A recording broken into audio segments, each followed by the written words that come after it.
시청자 여러분 안녕하십니까? 경향신문 이용욱입니다. 기자들이 모여 주요 인물들의 속내와 미래를 파헤치는 인물비상구 56회 순서 시작하겠습니다. 자, 오늘 함께할 든든한 두 분을 소개하겠습니다. 허남설 기자, 유경선 기자 나오셨습니다. 안녕하십니까? 네, 안녕하세요. 제가 한마디 하면은 허남설 기자는 전에 저와 일을 좀 오래 했었고 그래서 서로 좀 잘 아는 사이입니다. 근데 방송에서 이렇게 만나게 될 줄은 좀 몰랐고요. 너무 잘 알죠. 유경선 기자는 처음 방송을 하는데 네. 그 방송하는 걸 많이 들었습니다. 잘 하셔서 제가 좀 버벅대지만 여러분들이 잘 이끌어 주실 것이라고 믿고 자 오늘 저 본격적인 이야기 들어가기에 앞서서 최근에 벌어진 이슈 하나만 살펴보고 가겠습니다. 얼마 전에 한동훈 무소속 후보 출마 현장에서 카메라를 들고 있던 기자가 이제 발을 헛디뎌서 넘어졌는데요. 그 영상을 보니까 이제 한동훈 후보가 뒤돌아서 보기는 했는데 다가가지 않고 단상에 서서 계속 말을 하더라고요. 그래서 이때 이게 좀 논란이 되긴 했는데 두 분도 기자니까 현장에서 그 느낌 어떠셨어요?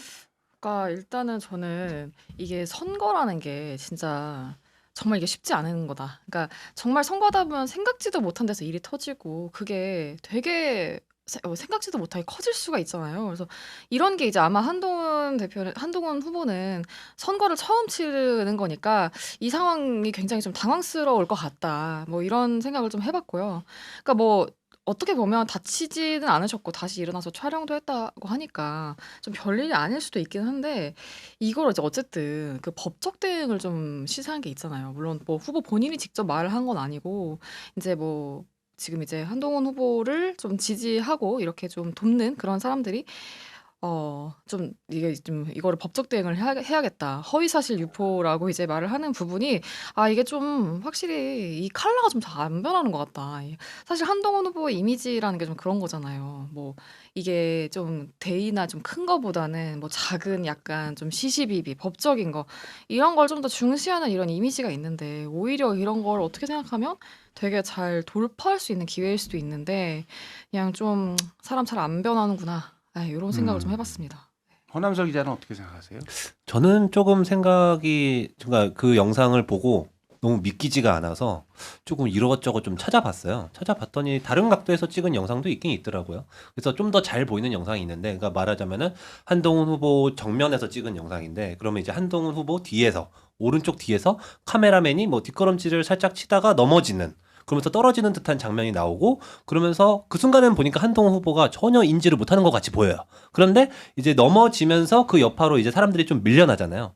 근데 이게 무대 단상 아래에 있던 그 하얀색 점퍼를 입은 분이 약간 앞으로 넘어지면서 한동훈 후보가 그걸 보는 장면이 이렇게 잡힌 영상이 있더라고요. 그래서 보니까 그 하얀색 입은 분이 나중에 증언을 보니까 이제 오케이 사인을 던졌다. 괜찮다라고. 그랬더니 한동훈 후보가 이제 다시 이제 단상에서 그대로 연설을 진행하는 그런 것들로 저는 조금 파악을 해서 그러니까 이게 뭐 한동훈 후보를 굳이 실드 치거나 그럴 게 아니라 그냥 뭐 봤을 때 조금 한동훈 후보 입장에선 그 당시엔 좀 정신이 없었을 수 있겠다. 그래서 미처 상황을 못 챙겼을 수 있겠다. 사실 그 많은 대중들 앞에서 서는 게 사실 쉬운 일은 아니기 때문에. 근데 다만 제가 뭐 한동훈 후보를 일부러 실드 치는 건 아닙니다. 아니고 다만 상황을 보니까 조금은 억울할 수 있겠다. 라는 생각은 들었습니다. 저도 한마디 덧붙이자면은 이제 서남설 기자 이야기한 것처럼 한동훈 후보가 귀책 사유가 있어 보이지는 않아요. 다만 이제 한동훈 후보가 기본적으로 좀 약간 얌체다, 인간미가 없다 이런 비판들이 있으니까 좀 과도하게 대응하는 게 아닌가. 그래서 정치기 평론가 장성철 씨가 방송에 나와서 그러더라고요. 넘어졌는데 그러면 보통 같으면 물론 이제 오케이 하니까 안 갔겠지만 좀 더 정치적으로 이제 훈련된 사람이라면 그렇죠. 괜찮다는 얘기 들어도 굳이 가서 한번 잡아주고 이런 거 했으면 어땠을까 하는 얘기가 있고 또 하나는 뭐냐면 이제 한동훈 후보를 지지하는 패널들이 나와서 이거 가지고 문제 삼으면 법적 대응하겠다 운운하는데 이런 건 적절치 않다. 그러니까 본인은 한동훈 후보에 대해서 상당히 호감을 가지고 있긴 하지만 이런 말을 들으면 약간 정남미가 떨어지는 부분이 있다. 이런 얘기를 하더라고요. 그래서 약간 해프닝성이고 한동훈 후보 귀책 사유가 없다고는 하더라도 조금 더 프로 정치인이면 이렇게 손 내밀어주는 일부러 액션을 취하든 최소한 뭐 법적 대응 운운하는 그런 말은 좀 하지 않는 게 더 낫지 않았을까 이런 생각을 하게 됩니다. 자, 그래서 오늘 우리가 해부해볼 인물도 역시 이제 한동훈 후보 관계자인데요. 지금 이제 저도 중앙영향에 앉아가지고 온라인 기사 쓰면서 참 많이 쓰고 댓글도 많이 달렸었는데 이제 부산 북구갑 선거판에 지금 폭탄이라고 하더라고요. 그래서 이제 그 폭탄이 떨어졌는데 이제 그 이름이 누구냐면 정형근 전 의원입니다. 그래서 젊으신 분들은 모르겠지만 조금 한 80년대나 90년대를 살아온 분들은 정형근 의원 하면 약간 좀 부정적 이미지가 강해요. 공안 검사 출신의 고문과 연루됐다. 그래서 이제 고문 기술자, 뭐 정치 기술자, 뭐 공안 검사 이런 분이고 사실은 좀 역사에 잊혀졌던 인물인데 이 인물이 한동훈 후보 후원 회장이 됐습니다. 그래서 두 분은 그 정영근 후원회장 소식 듣고 머릿속에 가장 먼저 어떤 생각이 있으셨어요? 한 단어로. 절대 인정하지 않겠구나. 예, 짧게 이제 얘기를 해보자면 이건데 뭐냐면 한 단어는 좀 무리인데 아무튼 아, 예, 짧게 예. 강렬하게 한번 해주세요. 네, 그냥 절대 인정 안 하겠구나. 근데 뭘 인정 안 하는 거냐면 이게 설명이 좀 필요한 단어라서 좀 망했는데. 설명하세요. 네. 그러니까 이제 뭐 이거에 대해서 좀 부적절한 인선이다. 당연히 말이 나올 거잖아요. 근데 이거에 대해서 절대 이제 인정하지 않고 계속 싸우겠구나라는 생각을 했는데 뭐 아니나 다를까 역시나 이제 계속 인정하지 않고 특히나 이제 또 라디오에 출연해서 후보 본인이 진행자랑 거의 싸우다시피 하더라고요. 그래서 그런 걸 보면 좀 역시나 그렇구나. 이런 생각을 좀 해봤습니다. 허남석 기자는 어떤 생각하셨어요? 아니 저는 사실 오늘 이 대본에 이 질문을 이렇게 써 있는 걸 보고 사실 조금 반성을 했어요. 내가 이 정영근 후원회장 임명한 걸 보고 어떤 생각을 했어야 했나? 라는 그 생각이 들었거든요. 사실 그걸 보고 사실 저는 별 생각이 없었습니다. 그냥 한동훈이 한동훈 했구나. 그냥 제 한마디로 정리하자면 그건 것 같아요. 진짜 한동훈한테 무슨 특별한 기대나 바람이 있어야 그걸 두고 무슨 생각이 들 텐데 그냥 한동훈이 한동훈다운 짓을 한 거다. 그래서 뭐 한동훈 같은 경우에 저한테는 사실 그 제일 강렬하게 뇌리에 박힌 이미지는 사실 그거거든요. 그러니까 한동훈이라는 정치인에 대해서 마지막 기대를 접은 순간, 정말 신락 같은 마지막 기대를 접은 순간이 계엄 때 실컷 표결 해제 하는데 사람들 이제 동원해 놓고 그 다음에 계엄 다음 주에 한덕수랑 손잡고 공동정부 세우겠다고 하는 사람이잖아요. 그러니까 그는 그 순간에 딱 그냥 저는 어떻게 보면 그 순간까지 한동훈에 대한 신락 같은 기대가 있었다고 할 수도 있는데 그냥 이 사람은 권력을 가지기 위해서 수단과 방법 안 가리고 나아가는 사람이다. 그런 관점에서 정영근이 뭔가 도움이 된다고 해서 했겠지. 그러니까 뭐 한동훈이 한동훈 했다. 그냥 그 생각밖에 안 들었습니다. 덧붙이고 싶은 말은 있는데 일단 좀 방송을 진행하면서 제가 생각하는 건 그때그때 좀 말씀을 드릴게요. 자, 일단 등장만으로 지금 논란의 중심에 서게 됐는데 정영근은 대체 어떤 인물입니까? 정영근은 지금 아마 저는 이제 1985년생인데 아마 이 정도만 해도 정영근에 대한 기억이 그렇게 많지는 않아요. 이분이 일단 1945년 경남 거창 출생입니다. 경남 거창 출생이고 중고등학교를 경남고등학교 나왔어요. 이 학교를 왜 말씀드리냐면 이게 나중에 이어지는 얘기에서 이 학교 출신이 굉장히 중요합니다. 굉장히 중요해서 미리 말씀을 드리고 그다음에 서울대 법대를 졸업했고 서울대 법대 다닐 때 보면은 3, 4학년일 때 법대에서 총학생회장을 했어요. 그러니까 당시에는 운동권이었다는 얘기입니다. 네, 의외로 운동권이었다는 얘기고 당시에 그 뭐 옛날 경향신문이나 이런 거 1960년대 신문 뒤져보면은 정영근 이름이 굉장히 많이 나와요. 서울대 법대 총학생회장으로서 무슨 성명을 냈다, 뭘 발표를 했다 이런 것들이 많이 나오고 정영근은 사법시험 12회를 패스했습니다. 이 12회라는 숫자도 되게 중요한데 기억해 두시면 좋고요. 그리고 그래서 1975년 전후에서 검사로 법조인 생활을 시작했는데 첫 부임지가 아마 부산지검이었던 것 같아요. 그리고 1978년에 지금의 현 중앙지검 서울지검으로 발령이 나면서 본격적인 엘리트 코스를 밟습니다. 검사로서 엘리트 코스를 봤는데 검사 시절을 살짝 소개해드리면은 이 사람이 그 했던 수사 중에 하나가 압구정 현대아파트 특혜 분양 사건.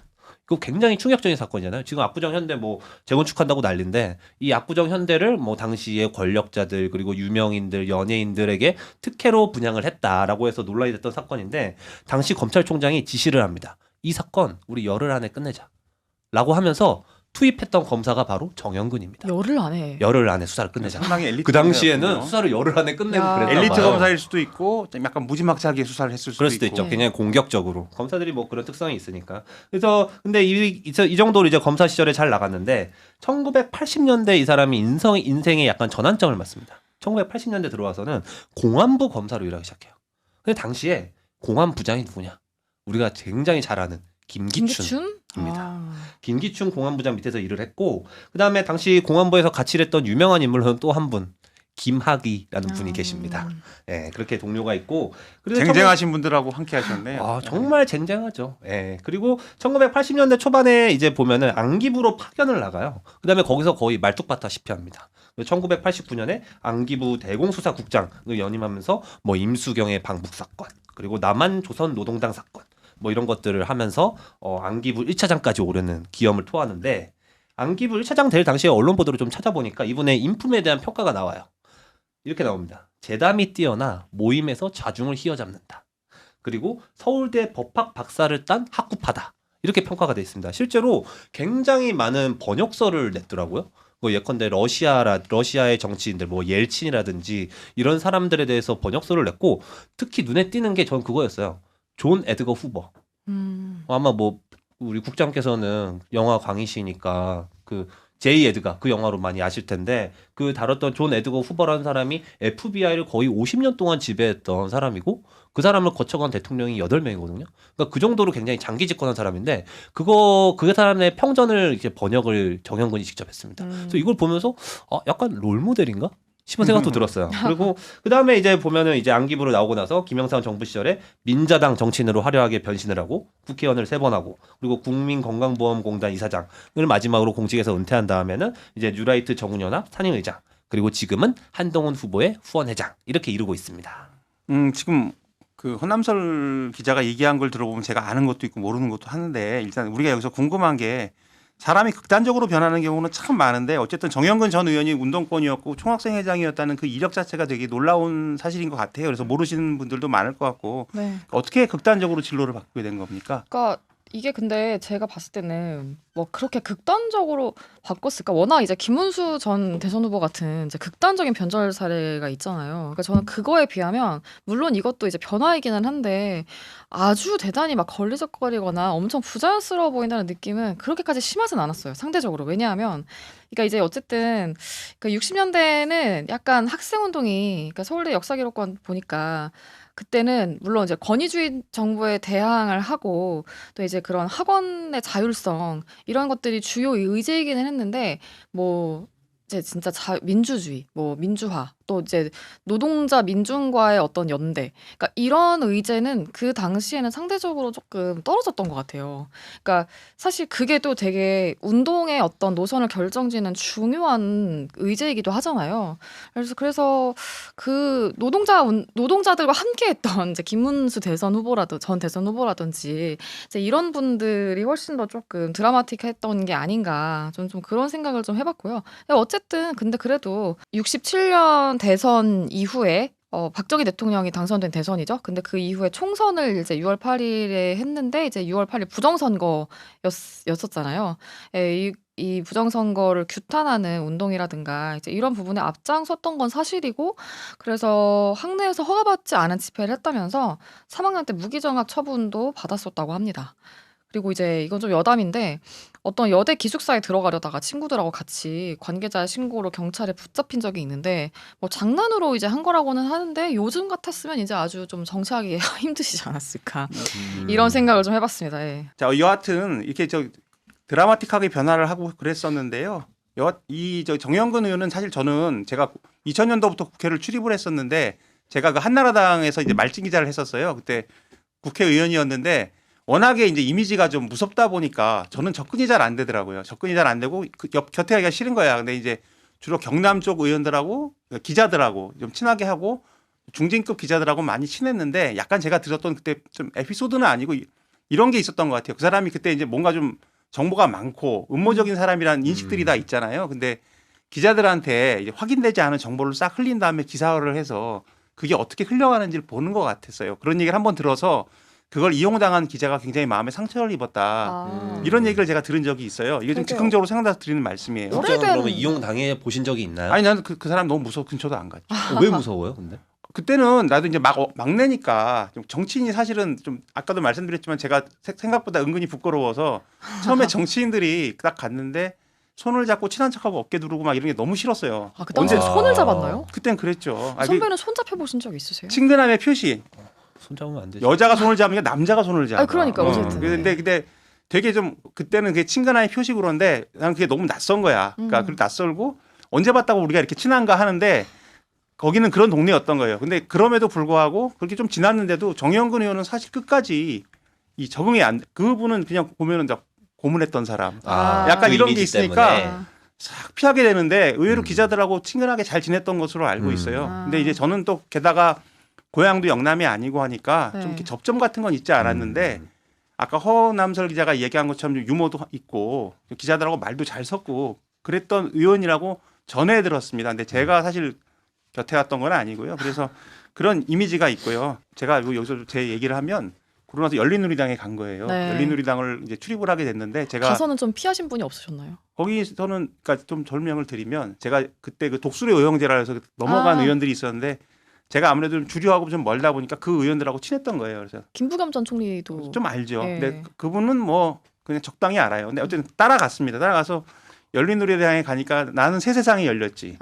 왜냐하면 진짜 열린 우리당이었고. 아니 그때는 의원들이 좀 미화를 하는 얘기도 좀 느낌이 들지만 이제 586 때 이제 그때는 386이었죠. 의원들이 어땠냐면 운동권 출신들이잖아요. 그래서 약간 사회 운동가 풍모가 지금도 있어. 그래서 술 먹으면 기자들하고 막 양극화에 대해 토론하고 그래요. 그리고 거하게 마시지도 않고 그러니까 아무튼 되게 좋은 진지한 분위기에서 되게 진행이 돼서 그때 열린우리당이 망했을 때 많은 기자들이 사실 그때는 좀 안타까워하는 그런 게 있었어요. 그렇군요. 예, 어쨌든 정영근 의원 얘기하다 옆으로 샜는데 정영근 의원이 공안수사 전문가라는 이미지가 있는데 이 어울리지 않게 좀 실소 터지는 사건의 주인공이기도 했습니다. 그래서 일명 뭐 디스켓 사건이라고 하는데 설명을 좀 해주세요.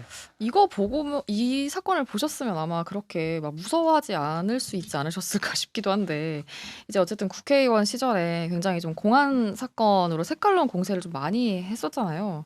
예, 그때 이제 정영근 전 의원도 그 일환으로 송두일 교수가 간첩이라고 주장을 했고 그러니까 당시 이제 열린우리당 의원들이 증거를 좀 제시를 해라라고 요구를 하니까 나에게 디스켓 복사본이 있다. 그런데 이제 그 복사본을 그만 A4 용지 실제 종이 복사본으로 제시해버린 사건이에요.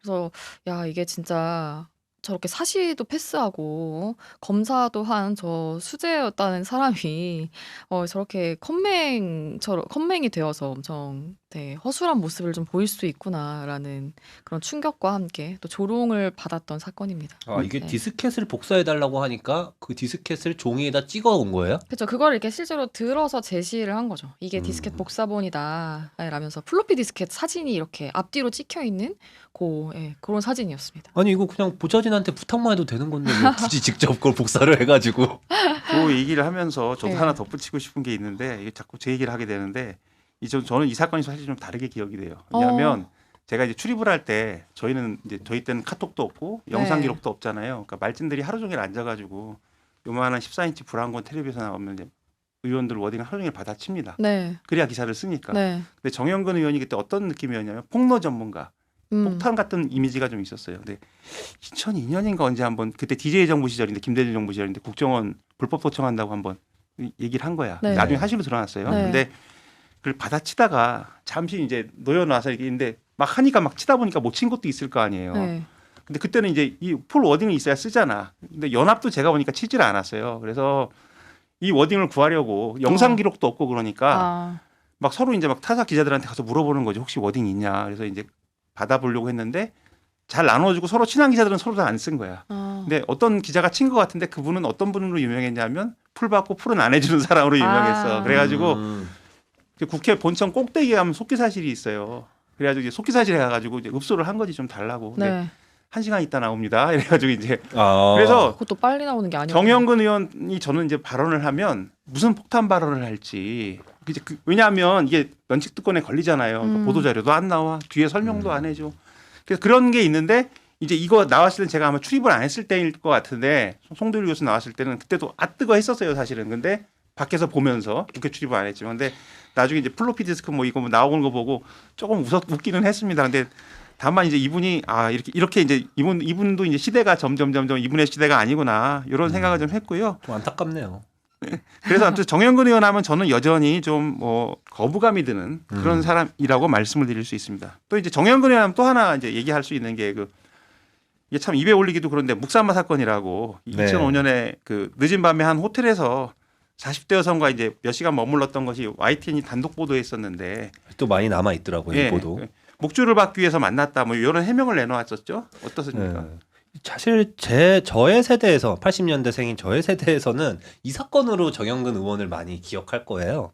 이게 보면은 잠실의 H 호텔이라는 곳에서 이제 보니까 YTN 취재진이 거기 들이닥칩니다. 들이닥쳐 보니까 이제 한 남성이 어떤 방 앞에서 나와 하면서 거칠게 막 소리를 지르고 있어요. 보니까 그 방 안에 이제 그 남자의 부인으로 추정되는 사람과 그리고 모종의 관계에 있는 것으로 추정되는 사람과 그리고 정영근 의원이 같이 있다라는 이런 상황이 되면서 당시에 보면은 엄청 상황이 급박했던지 당시 한나라당이었는데 한나라당 당직자들까지 현장에 막 동원되고요. 호텔 직원들이 막 올라와서 건장한 직원들이 와서 막 상황을 중지하고 막 이런 상황이었습니다. 근데 당시에 보면은 묘령의 여성과 그 정영근 의원이 같이 방 안에 있었던 것인데 그 당시에 이제 그 사건에 대해서 정영근 의원이 해명을 하기를 외국 갔다 오는데 묵주를 좀 사달라고 해서 그거를 받기 위해서 호텔방에서 만났다. 궁색하네요. 굳이 묵주를 호텔방에서 이거를 당시에 보니까 서면 해명 자료로 냈던 것 같더라고요. 아. 그게 언론에 많이 보도가 돼 있어서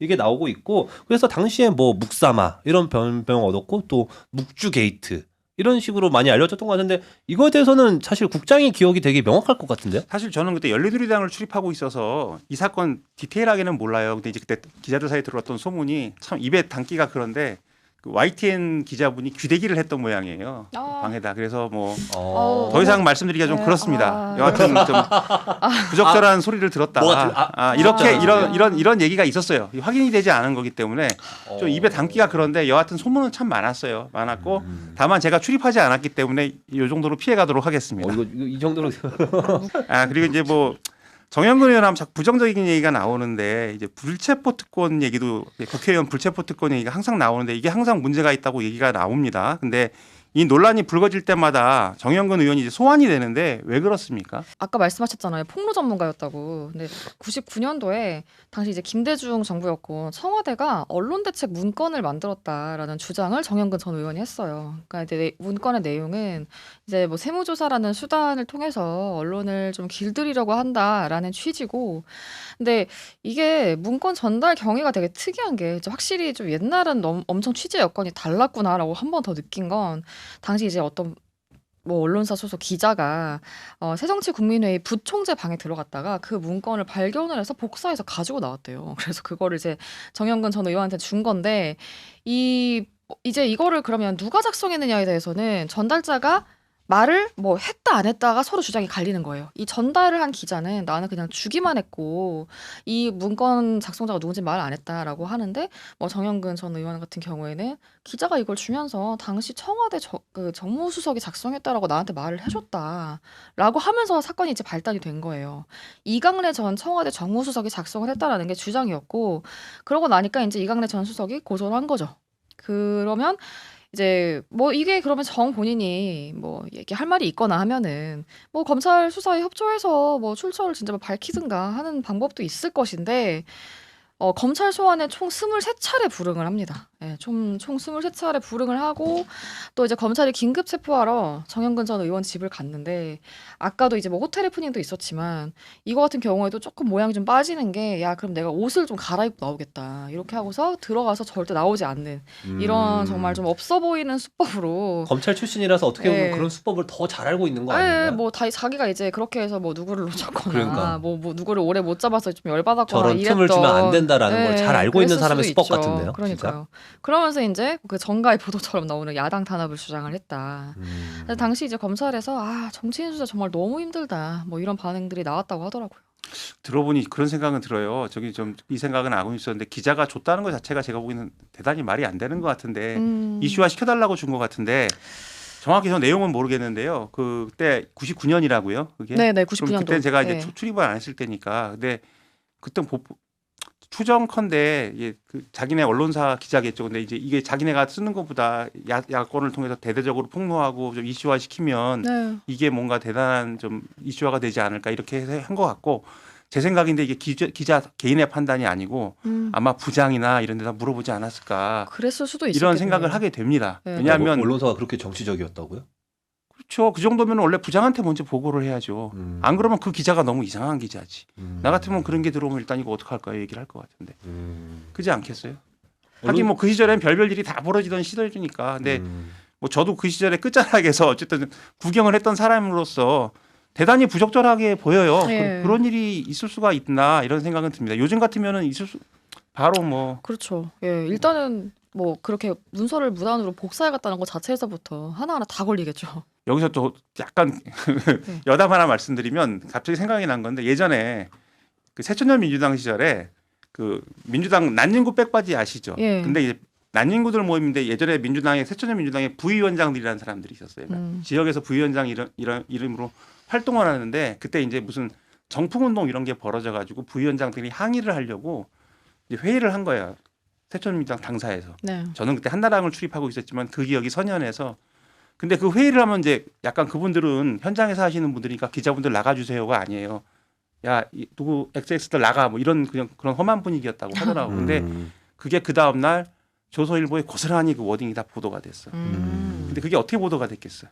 엄청 부정적으로 됐겠죠. 아니 그게 아니라 그 일거수 하나같이 다 보도가 됐어. 아. 그러니까 그거는 누가 보기에는 이걸 녹음했을 수도 녹음하고 있다. 있는 아. 이런 생각이 들잖아요. 네. 근데 뭐 혐의는 단정할 수 없지만 근데 그때 기자들이 워낙에 좀 거세니까 새천년민주당에서 막 색출한 게 아니라 그걸 가지고 그냥 기자가 그 점잖지 못하겠다고 말로 넘어가요. 아. 근데 또 그게 무슨 일이 벌어졌냐면 열린우리당 시절에 모 지방지 기자가 녹음하다 그게 걸렸어. 걸려가지고 걔는 그때는 이제 열린우리당 안 봐주잖아. 네. 그래서 이 사람이 저 경찰에 갔어. 아. 갔는데 당시 아마 당의장이 그 당 대표죠. 정동영 지금 통일부 장관이었을 거야. 근데 그 기자의 뭐 가족들이 와서 살려주세요 읍소해가지고 풀어줬다는 이 생각이 갑자기 나서 지금 말씀드렸습니다. 예. 여하튼 그 사건들이 하나같이 뭐 주옥 같은데 지금까지는 우리가 좀 웃었잖아요. 근데 이제 사실은 정의연구원을 하면 되게 어둡고 다크합니다. 그래서 이제 이런 걸 좀 짚어보려고 하는데 그게 바로 이제 고문 개입 의혹이죠. 어떤 게 있습니까? 네, 이건 좀 진짜 어두운 얘기고 아까 우리 국장이 정영근 의원 무서워서 가까이 가지도 못했다고 말씀하셨잖아요. 그게 사실 이런 이미지 때문에 형성된 것 같아 보이는데 사실 정영근 의원이 공안부 검사 오래 했고 또 안기부에서 오래 일했고 하다 보니까 사실 그 당시에 안기부에서 일어났던 일들 특히 남영동 별별 일들이 다 일어나지 않았고 거기서 진짜 수많은 고문 피해자가 있지 않습니까?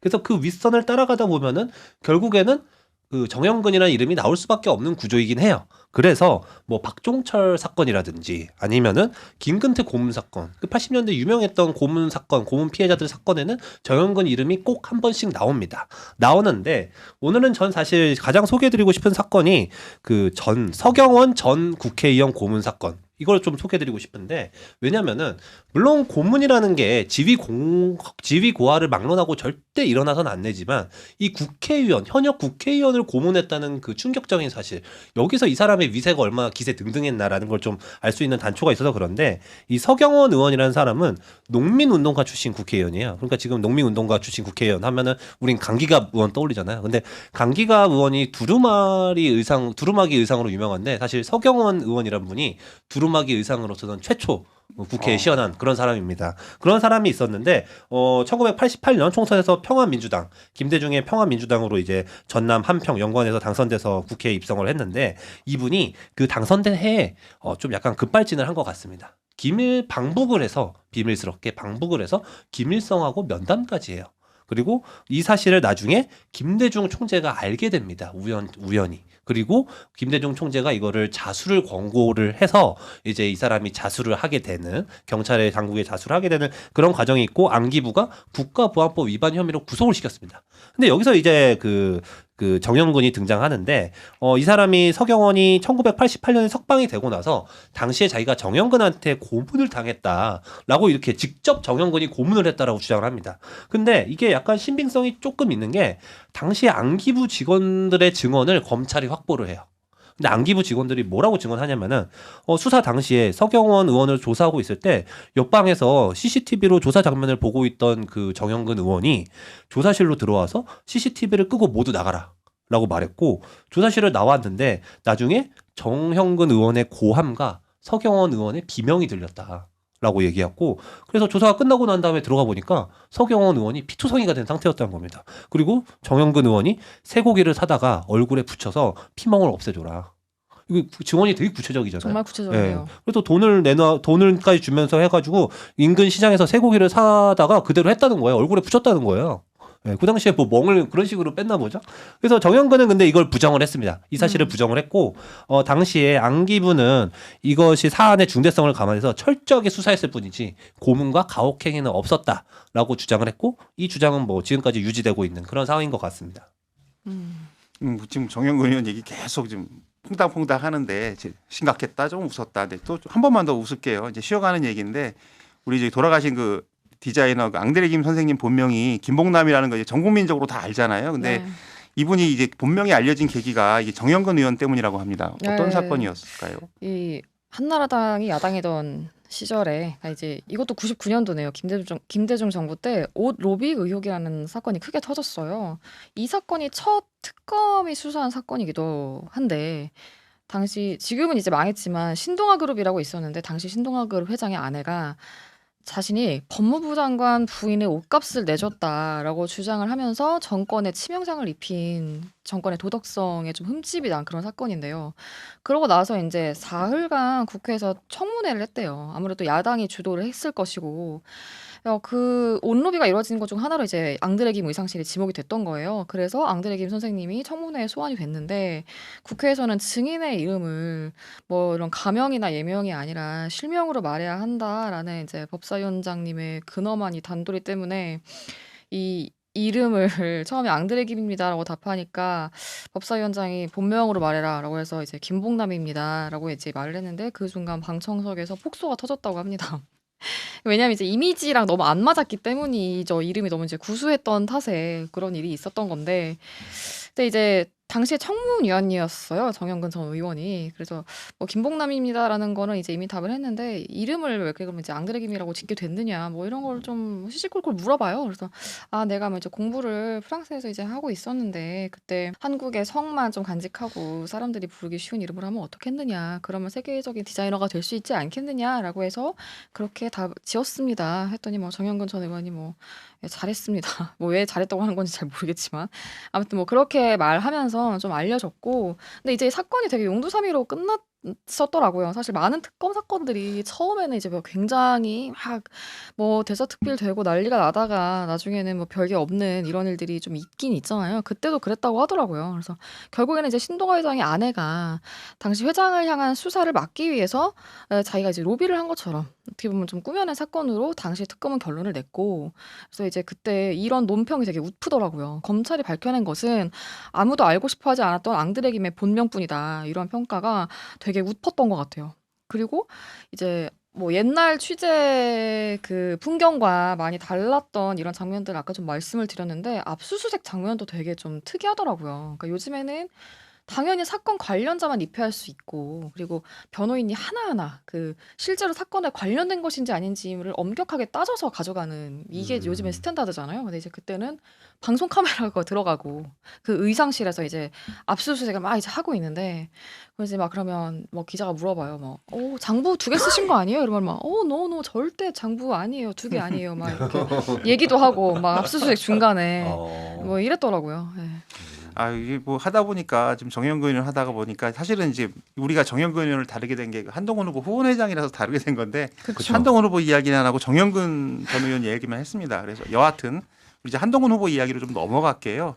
어쨌든 이 한동훈 후보가 보수 재건을 한다고 하면서 어떻게 정영근 전 의원을 후원회장으로 모시게 됐는지 그래서 두 사람이 인연이 있는가 뭐 이런 얘기도 있고요. 한편에서는 이제 한 후보 장인어른이 예전에 그 진영구 변호사라고 뭐 우리 세대는 다 아는 그분하고 이제 검사니까 연결고리가 작동한 것 아니냐 이런 관측도 있는데 실제로 좀 취재된 내용이 있습니까?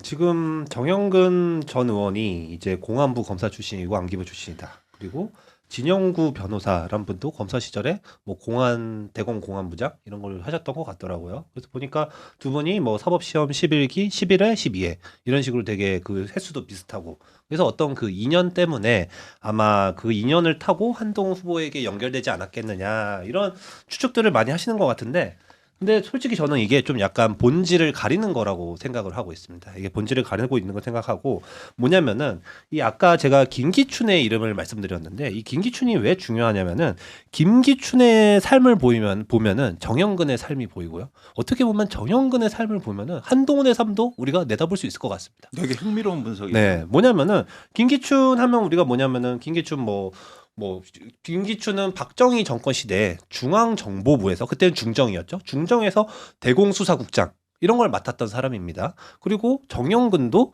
전두환 정권 시절에 안기부에서 대공수사국장, 안기부 차장 나중에 그런 것들을 맡아서 일을 하게 되죠. 그렇게 일을 했던 어떤 경로가 비슷합니다. 그리고 그 나중에 김기춘 같은 경우에는 그 민주화 시대가 와도 김영삼과 고향이 통영 장목면으로 똑같아요. 그리고 똑같이 경남고등학교를 나왔다라는 어떤 그런 항맥을 이용해서 정치권 진출에 성공합니다. 그리고 계속 생존을 하죠. 정영근도 보면은 저기 어디야 경남고 출신이고 이런 것들 때문에 아마 김기춘과 굉장히 많이 인맥이 얽혀 있다. 야구 이렇게 보이고요. 그 당시에 보면 이제 뭔가 그 당시에는 공안 검사의 시대였고 지금은 특수부 검사의 시대 아니었습니까? 얼마 전까지 특수부 검사들이 굉장히 정치 개입 많이 하다시피 했잖아요. 그러니까 사실 그 당시에는 공안 검사들이 정치 개입을 많이 했고 약간 이런 특성에서 결국에는 어떻게 보면 거칠게 얘기하면 검사의 어떤 특성들 뭐 그런 것들을 되게 잘 보여주고 있다고 생각하고 그들의 생존 방식 이런 것들을 이제 보여주고 있다고 생각이 드는데 다만 여기서 이제 뭐 많은 분들이 그 검사 인맥 때문에 정영근과 그리고 진영구 변호사 그 한동훈의 장인 이것에 인연을 많이 얘기하는데 저는 한 가지 더 연결고리를 좀 얘기하고 싶은 게 여기서 저는 농객 조갑죄가 등장한다고 보고 있거든요. 그러니까 조갑죄가 어느 대목에서 등장하냐면은 정영근 의원이 이제 안기부에서 되게 큰 사고를 치고 그만둡니다. 당시에 어떤 일이 있냐면은 그 야당인 민주당 계열 민주당 쪽에서 이제 문건을 하나 이제 언론사에 제공해서 폭로한 게 있는데 당시 그 제공한 사람이 건노갑 전 의원이고요. 이제 그 내용이 뭐냐면은 지금 김영삼 정부가 지방 선거를 연기하려고 한다. 라는 내용이었어요. 왜냐면은 지금 그 분위기가 김영삼 정부 쪽에 너무 좋지 않고 여당이 패할 게 확실해 보이기 때문에 라는 이제 문건을 이제 폭로를 하는데 그 당시에 실제로 그래서 김영삼 정부나 여당 쪽에서 이 지방선거를 조금씩 연기하려는 그런 움직임을 보이니까 이런 문건이 폭로가 됐고 그럼 이 문건을 누가 작성했느냐라고 해서 보니까 그게 정영근이 작성했다. 라고 안기부 1차장이었던 정영근이 작성했다라고 지목이 되면서 이제 그 당시에 안기부에 줄줄이 옷을 벗습니다. 그러면서 정영근도 옷을 벗는데 그해 2월에 옷을 벗었다고 하면은 바로 신한국당에 입당한 게 8월이에요. 그러니까 6개월 만에 신한국당에 입당해서 정치인으로 정영근이 변신을 합니다. 근데 이 변신을 할 때 보면은 그 사이에 무슨 일이 있냐면은 그 정영근이 되게 불명예스럽게 물러났는데 그 명예를 회복시켜 주는데 조갑재 기자와 월간조선이 굉장히 큰 역할을 합니다. 2월에 퇴직을 하고 3월에 바로 조갑재랑 정영근이 인터뷰를 해요. 하면서 조갑재가 정영근을 뭐라고 캐릭터화하냐면은 음지의 전사라고 캐릭터를 하면서 그 정영근이 그 안기부 시절에 수사했던 것 중에 1992년 남한 조선 노동당 사건이 있습니다. 이것이 뭐 대규모로 남한의 간첩들이 포진을 해서 정치권에도 영향을 미치고 있고 민주당 김대중에게까지 선을 대려고 했다라는 이런 식의 야마를 가진 내용인데 그러면서 김대중 그 총재가 당시에 그 대선에서 엄청난 타격을 입거든요. 근데 이 사건에 대해서 조갑재가 계속 질문을 하고 그러면서 이제 정영근 의원이 그 당시에 정영근 전 의원이 인터뷰에서 국내 친북 세력이 4만 명이 암약하고 있다. 뭐 교육 문화 언론계에 친북 세력 8,500명이 뭐 암약하고 있다. 뭐 이런 주장들을 막 꺼내면서 막 사회적으로 막 화제가 되고 그 당시에 월간조선이 진짜 날개 돋친 듯이 팔렸습니다. 근데 지금 봐요. 지금 조갑재 농객 같은 경우에 지금 조갑재 기자가 그 한동훈 캠프 개소식에 나타나지 않았습니까? 그 굉장히 근접해서 지원을 하고 있거든요. 그러니까 사실 연결고리를 찾으려면 이런 연결고리까지 다 찾아볼 수 있어요. 찾아볼 수 있어서 이게 사실 그런 연결고리가 중요하다기보다는 어떻게 보면 한동훈이 바로 같은 이런 세계관, 검사들의 어떤 세계관을 공유하는 사람이다. 이것이 어떻게 보면 우리가 더 주목해야 될 포인트 아닌가 이런 생각도 좀 드는 것 같습니다. 상당히 흥미로운 그 포인트인 것 같아요. 그래서 저도 그 생각은 한 번도 안 해봤는데 지금 들으면서 약간 조갑재 씨가 지금 이제 약간 좀 지난 대선에는 윤석열 내란을 심판하고 이쪽으로 말씀을 많이 하셨지만 한편에서는 또 한동훈이나 뭐 이준석 이런 이제 약간 중도 보수 쪽 인사들을 지지하는 말씀도 많이 하셨기 때문에 충분히 그렇게 짐작을 해볼 수 있는 사건이고 또 역사적 배경이 있으니까 한번 그렇게 생각해보는 것도 나쁘지 않은 지적 같습니다. 네네. 제가 뭐 말씀드리는 게 조갑재 전 기자가 이제 한동훈과 어떤 정영근을 직접적으로 연결했다라는 게 아니라 굳이 찾자면 그런 연결고리를 찾을 수 있는데 그것보다 더 중요한 건 배경에 깔린 그 사람들의 생각을 공유하는 거. 뭐 계엄에 대한 생각이라든지 뭐 어떤 국내 뭐 정세에 대한 생각이라든지 뭐 공안에 대한 생각이라든지 이런 것들이 다 결부돼 있다라고 그렇게 보는 게 정확할 것 같습니다. 좋은 지적인 것 같아요. 네. 근데 여하튼 이 그 정영근이라는 사람을 영입하는 거 과정에서 과연 한동훈 주변의 사람들은 얼마나 알고 있었고 한동훈 후보 본인은 충분히 검토하고 결정한 게 맞냐 이런 의구심이 계속 나오는데 네. 혹시 그런 속사정을 좀 들으신 게 있으신가요? 그러니까 뭐 지금 확인을 뭐 다 한 건 아니지만 이제 말씀하신 것처럼 진영구 전 검사장, 진영구 변호사하고 이제 장인어른인 거고. 그러니까 근데 이분도 되게 엄청 술을 되게 좋아하고 괄괄한 스타일이라고 하더라고요. 예전에 온로비 사건 아까 말씀드렸는데 그때 처음으로 또 같이 엮여서 특검의 첫 수사 대상이 됐던 사건이 조폐공사 파업유도 사건인데 이 당시에 이 진영구 전 검사장이 대검 공안부장이었는데 기자들이랑 폭탄주를 마시다가 이거를 사실은 이제 파업 유도가 있었다라는 식으로 말을 이제 한 거예요. 실언을 한 거죠. 그래서 불거지게 된 거고 이제 그 이후로 이제 경질이 된 거거든요.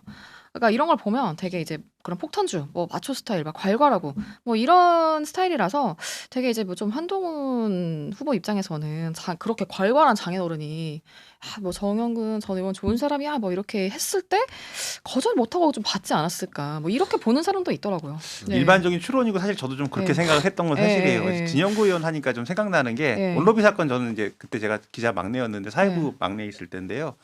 진영구 그 당시에 이제 그 직책이 대검 공안 차장이었나요? 공안부장이 네. 그걸 실토하고 나서 이제 그때 그 법무부 장관이 누구였냐면 김태정 법무부 장관이에요. 네. 근데 이제 아까 온로비 사건 네. 얘기했잖아요. 그때 신동아 그룹 회장 부인 뭐 이땡자 씨였을까 이름이 이땡 뭐 자씨인데 그분이 온로비를 시도한 게 당시 김태정 검찰총장 부인이었다는 거죠. 예. 부인이에요. 그러니까 이 양반은 이렇게도 연결이 됐고 저렇게도 연결이 되더라고. 나도 예. 이번에 이 방송을 준비하면서 보니까 그래서 네, 그러니까요. 참 그때가 그때 보면은 그때 그런 것들이 전부 다 이제 요즘 같으면 있을 수 없는 얘기인데 그 시절을 지내온 어떤 우리가 이런 야만의 시절을 보냈구나는 생각도 하게 되지만 그 야만의 시절에 한복판에 정영근이라는 사람이 좀 있지 않았을까 뭐 이런 좀 넘겨짚음도 한번 해봤습니다. 네. 여하튼간에 지금 한동훈 후보가 지금 정영근 폭탄이 일단 터졌잖아요. 터졌는데 지금도 한동훈 후보는 물러서지를 않아요. 그럼 너 잘했냐 못했냐 하는데 계속 무슨 말을 하냐면 후원회장 선거 아니고 그냥 나는 그의 신망이 필요했다. 그렇게 얘기를 하고 있습니다. 그리고 계속 문제를 삼으니까 지금 유경선 기자가 얘기한 것처럼 뭐 그만 얘기하자 뭐 이런 식으로 반응을 보이는데 그러면 이게 진짜 표심을 잡는데 실리적인 선택이 되는 겁니까? 그러니까 이게 실리적인 선택이다라고 설명할 수 없기 때문에 저는 그들이 공유하는 세계관을 자꾸 봐야 된다라고 말씀드리고 싶은 건데 일단 표심을 잡기 위한 실리적 선택이냐라고 봤을 때는 지금 근데 뭐 그렇다고 생각했을 것 같아요. 왜냐면은 정영근 의원이란 존재가 일단 그 지역 부산 북구 여기서 이제 의원 생활을 좀 했고 오래전에 했으니까 거기서 약간 뭐 지지 기반도 있고 기억하는 사람들도 있을 테고 그런 걸 좀 끌어올 수 있지 않았을까라고 생각을 했을 것 같은데 사실 생각해보면 근데 정영근 의원이 거기서 국회의원을 그만둔 게 마지막까지 한 게 2008년이거든요. 그 20년 전이에요. 그럼 그게 과연 얼마나 큰 영향력을 발휘할 수 있을까? 라고 했을 때 저는 사실 이거는 좀 매우 잘못된 선택이라고 생각을 합니다. 그런데 지금 보면은 뭐 한동훈 후보가 이렇게 얘기합니다. 뭐 정영근 선배라고 부르더라고요. 정영근 선배 후원회장께서는 개헌과 탄핵 이후에 저의 생각에 전적으로 공감을 표시해온 분이다. 라고 이렇게 말씀을 해서 저는 약간 의외고 진짜 궁금해요. 아니 그럼 도대체 한동훈이 개헌과 탄핵에 갖고 있는 생각이 뭐길래 그게 정영근하고 공명을 할 수 있는 것인가? 왜냐하면 정영근 의원 유튜브 방송 나와서 우리 국장께서 기사도 쓰셨지만 뭐 이런 얘기 하잖아요. 빵빵 터졌습니다. 네, 무슨 폭동이 일어났냐? 뭐 이런 얘기 하고요. 그리고 뭐 한동훈 보고 평가하기로는 민주당이 파견한 분대장처럼 군다. 뭐 이렇게 완전 평가절하를 해놨는데 이런 정영근과 한동훈이 개헌과 탄핵에 대한 생각이 공명했다? 그러면 진짜 묻고 싶은 거죠. 한동훈, 당신은 개헌과 탄핵에 대해 정말 무슨 생각을 했던 거야? 라고 이렇게 묻고 싶은 뭐 그런 상황에 이르는 것 같습니다. 지금. 제가 여기서 한 가지만 이제 좀 정치 공학적으로 생각을 한번 해봤어요. 해봤는데 이런 생각은 좀 들더라고요. 그러니까 예를 들어서 지금 박민식 후보하고 한동훈 후보하고 좀 지지율 차이가 좀 지지만 지금 3자 구도로 사실 이 3자 구도로 치러지면 보수 후보가 지는 국면이 거의 뭐 그렇죠. 지금 구도는 확실시되기 때문에 그 구도를 생각하면 보수 단일화를 생각할 수밖에 없을 것 같아요. 근데 보수 단일화를 생각하면 한동훈 후보 입장에서는 어쨌든 윤어근이라는 세력을 안고 가야 돼요. 안고 가야 되는데 본인이 탄핵을 추진한 사람이고 배신자 이런 프레임이 있기 때문에 이걸 벗어던지기 위해서 일부러 정영근이라는 사람을 굳이 보수 단일화를 염두에 두고 가지고 있는 게 아닌가 뭐 이런 이건 아주 정치공학적 생각이긴 한데요. 그런 생각을 해봤고 이게 아마 저기 수도권에서 이런 일이 한동훈 후보가 출마했으면 절대 이렇게 할 수 없었겠죠. 아 이렇게 했으면 벌써 난리 났죠. 이게 뭐 후원회장 선거가 아니다라고 얘기를 하는데 진짜 너무 비겁한 것 같다는 생각이 들어요. 한동훈 후보는 사실 늘 이렇거든요. 뭐 예컨대 당원 게시판 문제 거기서도 그러잖아요. 모르쇠로 일관하다가 나중에 결국 빼박 증거가 나오니까 이제 가족들이 그러지 않았으면 좋았을 걸이라고 얘기하고 그리고 또 뭐 이렇게 그의 합법 중에 하나가 뭐 약간 이런 거예요. 누가 A가 문제다라고 얘기하면은 B가 더 문제 아니야? 라고 이렇게 얘기하고 아니면은 지금 A라는 문제를 다룰 때가 아니야. 라고 막 이런 식으로 피해가는데 이번에도 그거를 똑같이 하는 거 그것도 뭐 고문으로 인권 침해를 했다는 이런 문제에 대해서 똑같이 하는 건 정말 이해가 되지 않습니다. 이제 한동훈 후보 얘기하다 정영근 후보 얘기하다 막 얘기 왔다 갔다 하는데 여하튼 이 논란의 인물 정영근 전 의원이 한동훈 후보 선거사무소 개소식 때는 이제 얼굴을 보이지 않았는데 뭐 건강상 이유라는데 혹시 어떤 이야기 좀 들으신 게 있으신가요? 뭐 사실 뭐 건강상 이유 이외 이상은 저도 뭐 이렇게 특별히 듣지는 못했는데 이제 어쨌든 사실상 저거 뭐 그냥 후원회장 안 시키겠다는 거 아니냐. 아니 개소식에 후원회장이 안 오는 건 너무 이상하잖아요, 사실은. 이상하지 진짜. 예, 선거에서 후원회장을 되게 고심해서 모시는 이유는 그 사람의 정치적인 자산을 자기가 좀 어떻게 보면 가져가고 싶다라는 그런 의미도 있고 좀 그런 어떤 되게 뭐라고 할까요? 예우의 의미도 있는 거고 뭐 신뢰도 인맥, 정치적 위상 이런 거를 다 고려한 자리인데 뭐 근데 미디어에 노출이 안 되면 사실 아무 소용이 없는 거잖아요. 그러면 뭐 사실상 이제 캠프에서는 후원회장으로 생각하지 않고 있는 게 아니냐 뭐 이렇게 볼 수도 있을 것 같아요. 그러니까 사실 진짜 그분의 영향력을 만약에 확인을 하고 싶고 그분의 영향력을 활용할 심산이었다면 나는 왜 한동훈을 후원하는지 그 메시지를 끌어냈어야 맞는 거고 그리고 뭐 불과 며칠 전에 수락했는데 그 사이에 건강상 이유 물론 뭐 건강이라는 건 뭐 개인적인 뭐 문제고 뭐 앞을 알 수 없는 거지만 후원회장직이 가능한 것인가 뭐 이런 의문도 좀 들고요. 그리고 이제 뭐 친한 핵심이 몰랐다라는 것도 어떻게 보면 되게 이것 때문에 심란했다라고 하는 이제 의원이 있더라고요. 뭐 너무 특정될 것 같지만 그리고 한지아 의원도 사전에 알지 못했고 논의도 전혀 없었다라고 이제 MBC 라디오에서 말을 했잖아요. 그래서 그런 것들이 참 이게 앞으로 우리가 저 사람이 뭐라고 말할지 궁금해도 딱히 들을 기회는 없겠구나라는 좀 그런 생각이 들더라고요. 우리가 지금 정영근 전 의원 가지고 얘기를 너무 많이 하고 있는데 딱 네. 이제 뭐 좀 약간 질문들이 그러니까 많지만 좀 이제 압축해서 가야 될것 같습니다. 넘어가겠습니다. 네, 넘어가고 네, 이제 네. 하나만 더 하면 여하튼 부산 북구갑에서 정영근 의원이 도움이 되느냐. 그래서 정영근 의원에 대해서 이제 우호적입니까? 우호적이냐? 우호적이라면 사실 그거 하나로 정리되는 것 같은데요. 캠프 개소식에 왔어야죠. 그렇죠. 캠프 개소식에 안 온 거 뭐 안 불렀는지 본인이 안 왔는지 모르겠지만 그거 하나로 다 설명이 되는 것 같고 지금 사실 이제 얘기해야 될 사람인데 박민식 후보만 지금 신난 거예요. 한동훈이 정영근을 모심으로 인해서 스스로 자기 표밭을 지금 다 까먹고 있는 거잖아요. 그러니까 지금 박민식 후보만 지금 신난 상황이고 이게 지금 사실 캠프에서도 그 인정하기 싫으니까 이게 실책이었다고 인정하기 싫으니까 후원회장에서 내치지는 못하고 그렇다고 개소식에도 부르지 못하고 뭐 이러지도 저러지도 못하고 이게 북구갑의 민심을 보여주는 거 아닌가 그런 생각이 좀 드는 것 같습니다. 네, 저도 좀 짧게 말씀드리자면은 뭐 국부시장 식당에 가보면 아직도 뭐죠 식당에 그런 정영근 국회의원 기념시계가 걸려 있다 이제 이런 말도 좀 들었어요. 근데 그것도 이제 보기에 따라서는 그냥 뭐 국회의원이 선거 시계 준 거 그냥 잊어버리고 걸어놓는 분들도 좀 많이 있잖아요. 그래서 그거 가지고 뭐를 지금 얘기하기는 좀 어려울 것 같고 그리고 일단 기본적으로 너무 옛날 사람이다. 그러니까 부산 시민들께도 너무 옛날 분인 거예요. 그런 데다가 그러면 이제 젊은 층에 이게 소구가 돼야 되는 건데 그런 부분이 좀 어필이 될까라는 부분에서는 조금 의문이 있고 뭐 근데 다만 어쨌든 한동훈 후보가 좀 어쨌든 팬덤이 좀 강력하니까 뭐 수요일 오전 10시에 모금을 시작했는데 너무 많이 몰려서 19분 만에 뭐 그러니까 오류도 났지만 19분 만에 마감을 다 했다고 하더라고요. 1억 5천만 원 한도 다 채웠다고. 그래서 그런 거 보면 뭐 후원회장 뭐 이런 생각이 좀 들더라고요. 예. 우리가 지금 인물 해보니까 저도 이제 한마디만 덧붙일게요. 근데 이게 제가 정영근 의원을 뭐 옹호하려는 건 절대 아니고요. 그냥 이제 인물 해보니까 이런 점도 좀 짚고는 넘어가야 될 것 같습니다. 그 정영근 의원이 그 공천 탈락한 다음에 이명박 정권에서 그 건강보험공단 이사장을 하는데 그때 이제 이명박 정부가 추진했던 게 의료민영화가 있습니다. 근데 이걸 이 사람이 예상과 달리 반대를 해요. 반대를 하고 그때 무슨 주장을 하냐면은 영리병원보다 공공병원을 확충해야 된다. 그래서 뭐 완성되지 않은 보건의료 난제를 풀어야 한다 이런 주장을 하는데 저도 사실 그때는 좀 놀랬고 야, 이 사람이 이런 면도 있었어 이런 게 있었고요. 그때 이제 한겨레 신문에 이런 칼럼이 실렸습니다. 내가 정영근을 그리워하다니 해서 이제 그 정영근 의원 이후에 실린 그 이후에 그 이사장이 의료민영화를 밀어붙이니까 당시 이제 울산대 교수였던 분이 칼럼을 쓰신 거예요. 그래서 이제 요거는 비판을 하되 이런 부분이 있다는 거 그냥 짧게 짚어줄 필요가 있어서 제가 말씀드려봤습니다. 자, 그럼 이제 두 분께 다 여쭙겠는데요. 여하튼 정영근 후원회장이 한동훈 후보한테 득이 됩니까? 실이 됩니까?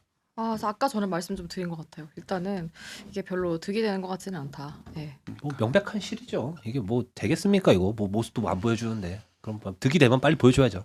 보고 싶어요 진짜 무슨 얘기 하는지. 네.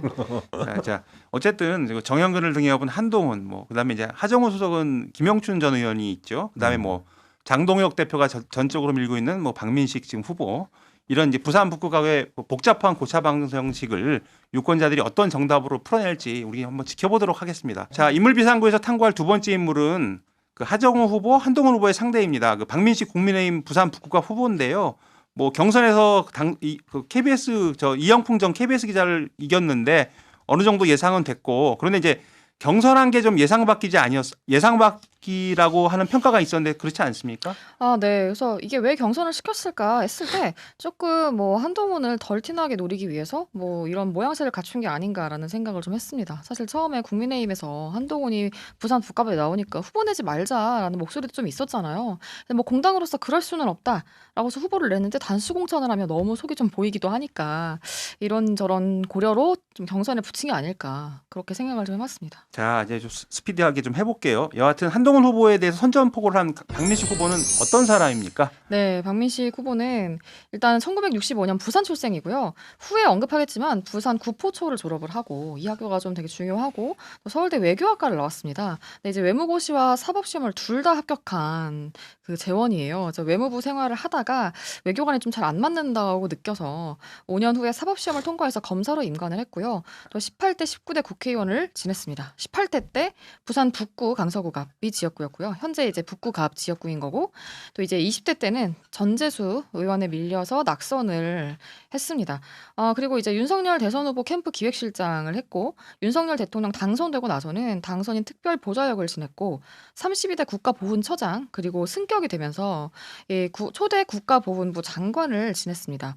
그리고 아버지가 베트남전에 참전했다가 1972년에 전사한 국가유공자예요. 당시 박민식 후보가 7살 때 전사를 했다고 하고 6남매를 어머니가 홀로 양육했다고 합니다. 박민식 후보가 이제 국가보훈부 장관 낸 게 아버지 부친 선친의 영향이다 이런 얘기도 있었는데 사실 네. 저는 그때 이렇게 봤어요. 박 전 의원이 그때 2022년도에 당시 그 분당의 김은혜 의원이 분당갑 국회의원이었는데 경기도지사 출마하면서 그 공석이 되거든요. 그래서 그때 박 후보가 여기를 출마를 하려고 하는데 당에서 주지를 않고 안철수 지금 의원한테 밀려서 자리를 못 받습니다. 그래서 이제 그때 못 받게 되면서 약간 보훈용으로 준 것 같다. 저는 그런 생각을 했고 그래서 보훈용으로 줬는데 그냥 그렇게 쓰기는 좀 그러니까 이제 선친까지 끌어들여서 좀 약간 이야기를 만든 게 아닌가 명분용으로 붙인 게 아닌가 이런 생각을 좀 하게 됐고요. 여하튼 이렇게 수재인데 이런 사람이 정치에 입문하게 된 계기는 무엇입니까? 박민식 후보의 정치 입문 계기는 사실 딱히 알려진 건 없어요. 사실 검찰에서 여러 특수부 검사로서 많은 수사를 했거든요. 많은 수사를 했고 아까 뭐 살짝 언급 나왔는데 국정원 불법 도청 사건 이게 박민식 그 후보가 검사 시절에 했던 대표적인 수사인데 약간 그 수사를 하면서 여러 가지 일들 예컨대 피의자로 몰렸던 사람이 뭐 스스로 목숨을 끊는다든지 이런 일 때문에 박민식 후보가 많이 검사실에 충격을 받았고 그것 때문에 이제 검사를 어쨌든 그만두고 나서 사실 개인 사무소를 차리고 변호사 생활을 합니다. 어디 로펌에 들어간 것도 아니고요. 그래서 사실 박민식 후보는 정치 입문 계기나 이런 게 딱히 알려진 게 없고 2008년에 사실 국회에 입성을 했으니까 그때는 그 한나라당 같은 경우에는 친이명박계가 이제 장악할 때잖아요. 그러니까 친이명박계의 세례를 받았을 걸로 보이긴 하는데 근데 이분은 제가 2016년에 정치부를 처음 출입하면서 이제 박민식 후보라는 사람을 접하게 됐는데 이분 같은 경우에 사람들이 늘 헷갈려 했어요. 저 사람은 친이계야 친박계야? 그때만 해도 친이계 친박계 앙금이 엄청 남아있을 텐데 이 사람은 어떻게 보면 친이계 출신 같긴 한데 친박계 같기도 한 거예요. 그러니까 그만큼 계파색이 굉장히 옅었던 사람이고 그래서 나중에 초선으로서 보면은 친이명박계로 들어왔지만 막 쇄신파 막 민본 20일 활동 이런 거 하면서 이명박 대통령한테 반기 들고 박근혜를 당시 뭐 당대표로 비상대책위원장으로 앉혀야 한다 막 이런 주장도 하고 그럽니다. 그래서 이분 같은 경우에는 개파색이어서 약간 독고다의 기질이 좀 있는 사람 같다 이런 생각이 좀 들더라고요 보면은. 저도 하나 덧붙이면 저는 이제 제가 한나라당 출입하던 시절이 2014년도, 12년도 요때인데 그때 한 번 보고 그다음에 어떤 상가에서 한번 봤어요. 봤는데 굉장히 좀 약간 생각보다 샤이했다. 샤이해요. 굉장히 샤이하고 샤이해요. 예. 처음 보는 기자 눈을 안 마주쳐요. 오, 맞아요. 그리고 이제 기자들한테도 물어보고 의원들한테도 물어봤는데 상당히 낯을 가리고 좀 약간 지방지 기자들한테도 물어봤어 사실은. 왜냐하면 이 부산이 지역이니까 부산 지역 기자들한테 되게 잘하거든요. 물어봤는데 좀 약간 간을 본다. 낯을 가리고 간을 본다. 그래서 굉장히 좀 앞장서는 캐릭터는 아니고 본인이 계속 이렇게 전후좌우를 살피는 그런 캐릭터라고 저는 좀 봤어요. 그래서 이 사람이 이렇게 막 과단성이 있다 이런 느낌을 받지는 않았고요. 여하튼간에 그래서 그렇기 때문에 이 사람이 친인가 친박인가 이게 헷갈렸지 않았을까 이런 생각. 저도 똑같은 기억이 있어요. 이분이 진짜 사람 눈을 못 마주치거든요. 그러니까 제가 기자실에 있을 때 이분이 저를 만난 적이 있는데 제가 기자실에서 이제 그 검사 내전이라고 해가지고 옛날에 김훈 검사가 쓴 책이 있잖아요. 그게 베스트셀러여가지고 읽고 있는데 이렇게 와서 보더니 그 책 나도 읽었는데 하는데 저도 읽었습니다. 그래서 봤더니 눈을 안 마주치는 거예요. 그러면서 뭐 김웅 참 괜찮은 사람인데 뭐 이러면서 되게 샤이한 거예요. 그게 약간 되게 기억에 남거든요. 그래서 이 사람 없는. 정치를 할 타입인가 싶은 생각도 들었는데 의외로 생명력이 되게 강하다 이 사람. 그런 생각도 들더라고요. 저 유경선 기자가 아까 그 박민식 후보를 전 의원을 소개하면서 윤석열을 이야기를 했는데 네. 윤석열과의 인연은 우리가 잠깐 얘기했지만 살짝 더 소개해 줄 게 있으면 해주고요. 예. 어쨌든 지금 불법계엄 탄핵 이후로도 윤석열에 대한 입장은 좀 안 바뀐 것 같아요. 어떻습니까? 근데 또 이제 조금 애매한 것 같아요. 아까 친이 친박이 되게 좀 명확하지 않았다라는 말을 이제 허남설 선배가 해주셨는데 제가 생각했을 때 약간 그런 비슷한 모습이 좀 보이는 것 같기도 해요. 나중에 말씀을 드리도록 하고 지금은 좀 윤석열과의 어떤 인연을 짧게 좀 말씀을 드리면은 그 이제 함께 근무를 한 건 아닌데 둘 다 특수부 검사였었죠. 그래서 근데 이제 박민식 후보자가 아까 말씀하셨던 그 사표 냈을 때 사표 낸 날 윤석열한테 전화가 왔대요. 그래서 다짜고짜 뭐 둘이 친했던 것도 아니고 잘 알았던 것도 아닌데 뭐 다짜고짜 뭐 야 임마 뭐 나와 막 이렇게 해가지고 그 서울중앙지검 앞에 짜장면 집을 갔대요. 중국집을 가가지고 뭐 또 짜장면 먹었겠죠? 그래서 이제 남자들끼리 하는 그런 막 욕 섞어가면서 너 같은 놈은 변호사에서 돈 못 번다. 근데 아마 그게 그런 캐릭터 때문에 더 그렇게 말했던 거 아닌가 싶기도 샤이해서. 한데 예. 박민식 후보는 짐작컨대 욕을 같이 하진 않았을 것 같아요. 네, 그냥 사표 집어치우고 너 특수부로 돌아가라. 그리고 자기가 변호사 1년 해봤는데 아이 너는 진짜 못한다. 근데 이분은 또 이제 그 윤석열 같은 경우에는 변호사 1년 하다가 짜장면 뭐 보고 갑자기 돌아갔다고 하잖아요. 그래서 약간 처음에는 아 뭐지 저거 전화로 말하면 될 거를 왜 저렇게 굳이 막 잘 알지도 못하는데 만나서 하지? 아까 말하신 것처럼 그렇게 눈을 잘 마주치지도 못할 정도로 이렇게 숫기 없는 사람인데 좀 불편했을 것 같은데 근데 어쨌든 뭐 이제 언론에서 말하기로는 나중에는 이제 좋은 인연을 이제 강조를 해야 되니까 나중에 생각하니까 뭐 되게 고마웠다 이렇게 말을 했는데 근데 그렇다고 해서 그 조언을 받아들인 건 아니었어요. 사표를 철회하진 않았고 어쨌든 그냥 같이 오히려 그때 그렇게 생각할 수 있어요. 뭐 그러게 웬 땡땡땡. 꼰대가 와가지고 나한테 이래라 저래라 해서 너무 싫다 이러고 나갔을 수도 있죠. 그러고 나서 이제 그 윤석열 전 대통령이 처음에 그 박근혜 전 대통령 당선된 대선 이후에 국정원 댓글 사건 때문에 당시 새누리당 의원들한테 좀 욕을 많이 먹었잖아요. 그때 박민식 의원이 약간 쉴드를 좀 섰대요. 내가 잘 아는 사람인데 되게 좋은 검사다. 뭐 이제 이런 식으로 의원총회 원내대책회의에서 말을 했는데 이거 기사 나가고 나서 자기가 좀 욕을 많이 먹었다. 이런 말도 나중에 좀 전하기는 하더라고요. 근데 그 부분은 좀 네. 독고 기질이 있다니까요 이 사람이. 독고 기질이 아니라 남하고 어울리기 어려운 거 아니었을까 뭐 이런 그럴 생각을 좀 수도 해봤어요. 있죠. 네. 그러고도 아무튼 아까 이제 그 탄핵에 대한 입장이 그 계엄에 대한 입장이 그러면 이제 바뀐 거냐 안 바뀐 거냐 이건데 사실 그 헌재에서 탄핵 결정 나기 전에는 이게 비상계엄 선포행위를 비판하는 거랑 대통령 지휘 박탈하는 거 좀 다르게 봐야 된다 이런 스탠스였는데 최근에는 뭐 그렇게 말은 하기는 했어요. 그러니까 그걸 유지를 하는 듯한 뭐냐면 법원에서 아직 재판 중이지 않느냐. 내란으로 아직 단정할 수 없다. 뭐 이제 이런 식으로 말을 하기는 했는데 근데 페이스북에서 게시물을 좀 삭제한 것들이 있대요. 옛날에 탄핵 정국 때 윤 is back. 그리고 이제 하늘의 뜻이다. 윤석열 대통령은 복귀한다. 또 이제 내란죄 불성립은 명백하다 이런 글들을 올린 게 있는데 이거를 찬양을 했네, 지금 찬양을. 그쵸 유니스펙은 사실 진짜 이거 요즘에 그게 윤어게인인 진로이즈백이 거잖아요. 유행이었나 보죠. 아무튼 뭐 그래서 그 글들을 지금은 다 삭제를 했는데 이 삭제에 대해서 물어보니까 이거 캠프 운영 관행에 따른 것이다라고 설명을 했는데 사실 뭐 그렇게 보이지는 않죠. 네. 정치적 시비를 미리 차단을 한 거겠죠. 네. 그 여하튼 그 지금 우리 그 박민식 후보 얘기를 하고 있는데 사실은 지금 민주당 그 부산시장 후보인 그 전재수 그 의원하고 되게 둘이서 이제 오랫동안 라이벌 관계로 거기서 그 경쟁을 해왔는데 네. 의외로들이 굉장히 친하다면서요. 네, 이게 사실 친한 게 이상할 정도로 두 분이 치열하게 붙었는데 18대 국회부터 21대 국회까지 이제 4번을 한 지역구에서 전재수와 박민식이 겨루면서 2승 2패. 서로 사이좋게 2승 2패씩 주고받았고 근데 이렇게 하면서도 되게 표 차이가 되게 아슬아슬해요. 마지막 대결 보면은 2,000표 차이가 안 나거든요. 그냥 그 정도로 신승을 했는 그 신승하고 이제 낙승 이제 안타깝게 패배를 했는데 그날 이제 패배한 날에 보면은 그 박민식이 전재수 사무실을 찾아가서 이렇게 격려도 하고 축하한다 이렇게 인사도 하고 뭐 그런 모습들은 참 요즘에는 진짜 찾아보기 힘든 모습이라서 이게 참 많이 회자가 되고 있는 것 같거든요. 근데 이것도 어떻게 보면 이 사람의 한 기질을 보여주는 단면 아닌가 이런 생각은 드는 것 보면은 같습니다. 그렇게 막 용기 있고 이런 과단성 있는 성격은 아닌데 또 한편으로는 좀 이렇게 아주 부정적이지는 않은 그런 면도 이런 걸 보면 보이는 것 같기는 해요. 근데 제가 이제 들은 거는 예전에 제가 이제 인물비상구 패널로 출연할 때 전재수 의원을 한번 하느라고 취재를 했었는데 이분은 박민식 의원하고 완전히 반대더라고요. 동네에서 완전히 경조사 다 그쵸. 챙기고 플래카드 붙이면 굉장히 쾌활한 분이잖아요. 자기 그 핸드폰 번호 밑에 적어 놓는데 여기다 전화하세요. 그거 음. 다 받고 그렇게 한대요. 그러니까 그 부산 북구에서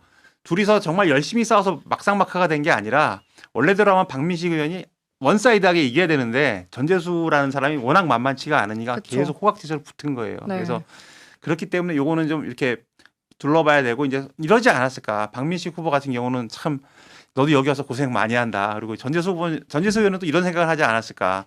당신이 나 만나서 고생이 너무 많소 이러면서 이런 좀 가벼운 생각을 좀 해봤고요. 여하튼 이 박민식 후보가 지역구 정착을 계속 잘 못하는 그런 게 있었어요. 부산에서 분당 출마한다고 했다가 네. 지난 총선에 영등포 강서 뭐 이렇게 해서 이번에 다시 제자리로 왔단 말이에요. 그래서 이제 이게 방향을 틀면서 실패를 거듭한 건지 아니면 운이 나쁜 건지. 뭐 정치인이 뭐 사실 어디 출마할 때 뭐 박민식 후보처럼 뭐 부산에서 갑자기 성남 갔다가 그리고 영등포 갔다가 강서 갔다가 이럴 때는 여러 가지 명분을 들긴 하는데 사실 박민식 후보는 북갑에서 크게 자신이 없긴 했을 거예요. 왜냐하면 아까 말씀하셨다시피 전재수 후보가 2승하고 2승 2패지만 최종 승자는 2승은 전재수 후보가 최근에 다 했거든요.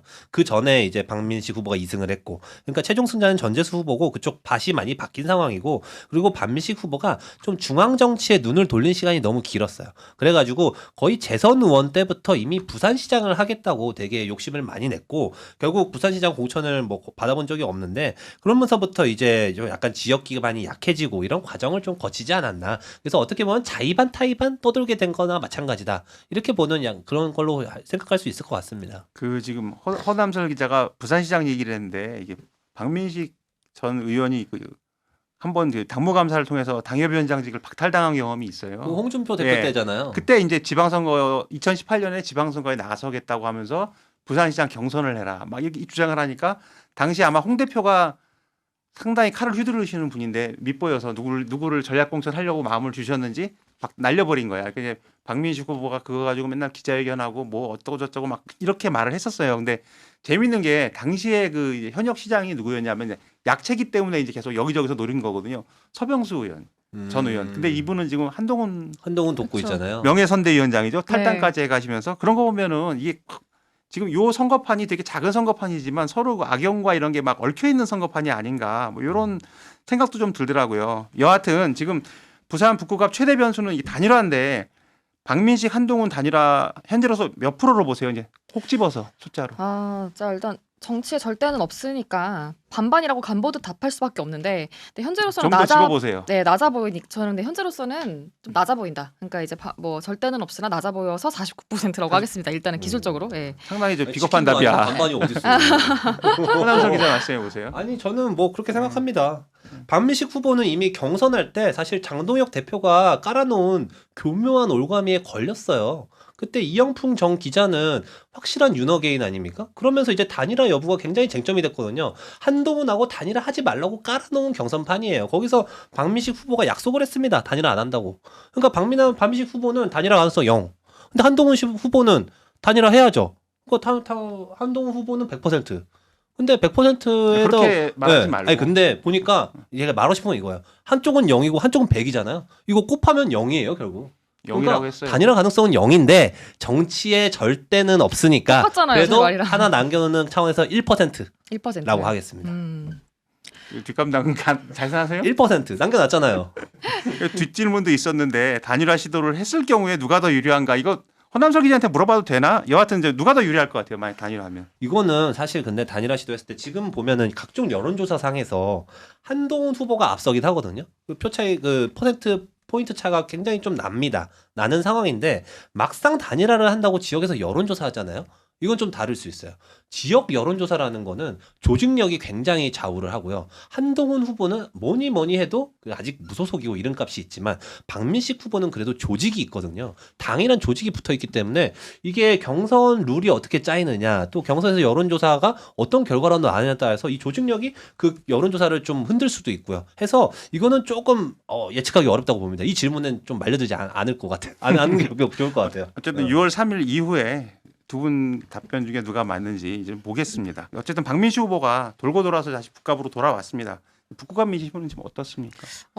박민식 후보가 되게 좀 숫기가 없다라는 아까 얘기를 좀 했는데 이 지금 박민식이 그래도 좀 달라진 게 아니냐라는 뭐 그런 것도 좀 있대요. 그러니까 기본적으로 북구라는 지역 자체가 외지인, 뜨내기 별로 안 좋아하고 토박이인 걸 굉장히 좀 중시하는 곳인데 아까 구포초 말씀을 지금 드렸잖아요. 이 구포초라는 곳이 이 부산 북구에서 굉장히 중요한 게 역대 부산 북구청장이 13대 이후로 그러니까 2002년이거든요. 그때 이후로 한 명 빼고 다 구포초 출신이에요. 이 학교가 되게 오래됐다고 하더라고요. 120년이 되어서 그동안 배출한 사람들이 많고 그래서 저 구의원, 시의원 뭐 이런 사람 할 거 없이 구포초 안 나온 사람들은 구포초 졸업장 좀 샀으면 좋겠다. 뭐 이렇게 말을 하기도 한다라는 좀 우스개가 있을 정도로 근데 박민식 후보가 어머니도 구포초를 나오고 또 그 6남매가 다 구포초를 나왔다고 하더라고요. 이제 그런 거를 보면 약간 그 지역의 토박이라는 그 성질이 굉장히 박민식 후보는 유리하게 가지고 있는 것은 좀 분명한 것 같다. 근데 다만 이제 서울 깍쟁이 이미지가 그러니까 그쵸. 서울에서 오래 생활하고 또 검사를 하고 이랬으니까 좀 그런 약간 깍쟁이 이미지 같은 게 있었던 거고 그런 점에서 전재수 의원이랑 가장 대비가 좀 됐던 거라고 하더라고요. 전재수 의원은 뭐 민원이 들어오면 거의 뭐 서울에 있다가도 형님 잠깐 기다려봐라 하고서 뭐 다음날 바로 내려오거나 막 이런 식이래요.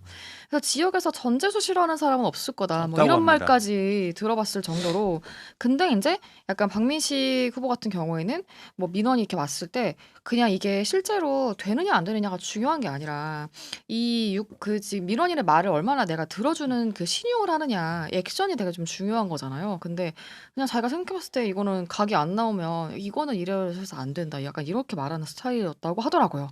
그런데 이제 그런 게 요즘은 그래도 조금 변한 거는 같다. 그래서 최근에 국제신문에서 인터뷰한 게 있는데 갑자기 막 엄청 울더라고요. 박민식 후보가. 근데 그게 조금 이제 뭐 이런 내용이에요. 고향이라는 곳이 뭐 내가 아무리 잘못하고 돌아와도 좀 받아주는 곳인 것 같다. 뭐 이런 말을 하면서 이제 우는데, 그러니까 이제 뭐 이번에도 받아줄까? 그쵸. 그건 다른 문제인데 본인이 이제 뭐 다니면서 이 선거에 뭐 얼마만큼 자기가 당선 가능성을 생각하고 있든 뭐 그래도 여러 가지 생각이 좀 들 거 아니겠어요? 그래서 자기가 이제 그렇게 철새처럼 뜨내기처럼 다니던 시절이랑 또 뭐 고향이라는 곳이랑 뭐 이렇게 생각을 하면서 뭐 느낀 정서가 좀 있는 것 같기는 해요. 네, 되게 네. 짠하게 끝나는데요. 저도 하나 덧붙이고 싶은 게 있는데요. 이거 사실 제가 기사에도 많이 울고 먹었는데 제가 새누리당 출입할 때 저랑 되게 친한 국민의힘 당직자분이 계셨어요. 근데 이제 당무감사 아까 말씀하셨잖아요. 당무감사를 다닌 거야 이분이. 근데 이제 부산에 다녀왔는데 부산 분이었는데 사석에서 저한테 그 얘기를 해요. 박민식 현역 의원 시절인데 이 사람이 부산 의원인데 자식은 분당에서 학교를 다닌다. 그러면서 이제 되게 뉘앙스가 현역 의원이니까 욕은 못하고 안 좋게 얘기를 하는 거야. 안 좋게 얘기를 하면서 약간 좀 의원들이 이러면 되냐 이제 이런 얘기를 했는데 뭐 그분만 하나 가지고 기사를 쓸 수는 없으니까 저도 이제 그냥 담아만 두고 있었죠. 근데 이분이 이제 스스로 본인이 자복을 해요. 2022년에 그 분당 출마를 선언하면서 제가 20여 년 아이들과 살아온 분당 이런 표현을 하거든요. 그러니까 그 말은 뭐냐면은 자기는 국회의원 하면서도 사실은 분당에 살았던 거야. 그냥 왔다 갔다 한 거야. 그럼 물론 그런 의원 많죠. 그래서 제가 이분이 그 선거 과정에서 뭐 하정우 수석이나 한동훈 후보 침입자 이렇게 얘기하니까 좀 우습잖아요. 그래서 제가 온라인 기사에다 뭐라고 썼냐면 20여 년 분당 주민 박민식 뭐 너무 이런 독한 거 식으로 아니에요? 해서 기사가 많이 클릭이 나왔다는. 아. 그리고 이제 또 하나 좀 여담으로 재밌는 얘기를 드리면 이제 이름만 되면 알만한 부산의 뭐 전직 중진 의원 이제 은퇴하셨죠. 계시는데 이분이 부산에 살긴 살았어요. 근데 자기 지역구에 안 산 거야. 안 살고 자기 지역구에 아파트가 하나 있는데 글로 들어갔다가 나중에 뒷문으로 나오든 다시 나와서 자기 동네로 간 거예요. 잘 사는 동네로. 근데 이게 부산일보인가 국제신문에 걸렸어. 그래서 기사를 썼어요. 지금도 그 장면이 잊히지가 않고 그 의원실에서 굉장히 당황했던 그런 재밌던 그 사건이었습니다. 자, 그러면 이제 그 단일화 가능성 거의 없다고 했는데 그러면 우리가 이제 마지막으로 한번 더 짚어봐요. 하정우 대 박민식 승자 누구 될 것 같아요? 하정우 대 박민식이면은 하정우 아닐까요? 하정우 대 이기잖아. 박민식이면 지금 분위기론 그런 것 같은데. 네, 지금 분위기로는 그게 이제 그러면 단일화를 전제로 하시는 거잖아요. 근데 사실 박민식 후보와 한동훈 후보의 지지층이 거의 겹치지 않고 예, 그 시너지 효과가 나지 않을 걸로 좀 보이기 때문에 예, 지금 분위기에서는 저도 하정우 후보 가능성이 좀 더 높지 않을까 그럼 생각을 하정우 합니다. 대 한동훈은 누가 이길 것 같아요? 하정우 대 한동훈이면 조금 더 어렵죠 답이? 네. 근데 이거는 전제 자체가 틀렸어요. 지금 박민식하고 한동훈하고 이게 단일화가 안 된다니까. 그렇죠. 아, 그거는 여하튼 그렇죠. 이건 물어봐야 돼. 네. 질문에. 아 이거는 전제 자체가 틀린 질문이라 이거 답하기가 너무 힘들어요. 답 먼저 해봐요. 일단은 제가 남설 선배한테 먼저 답을 좀 넘기고 제가 그 생각을 좀 사이에 생각을 좀 해보겠습니다. 아니 저는 이거 답 안 할래요. 답 안 할래. 이건 저는 단일화 안 한다에 상상의 사회를 지금- 비협조적인데. 아니 그게 아니라 아니 다 단일화 가능성을 전 1%건 사람인데 어떻게 이걸 답을 하겠습니까? 유경선 기자는 어떻게 보세요? 하정우 대 한동훈이면 근데 이제 사실 저는 한동훈 후보가 이 지역 선거를 치른다는 명분으로 정영근 후원회장을 좀 모셨지만 이 선거 치르는 방식은 좀 전국 선거에 가까운 것 같거든요.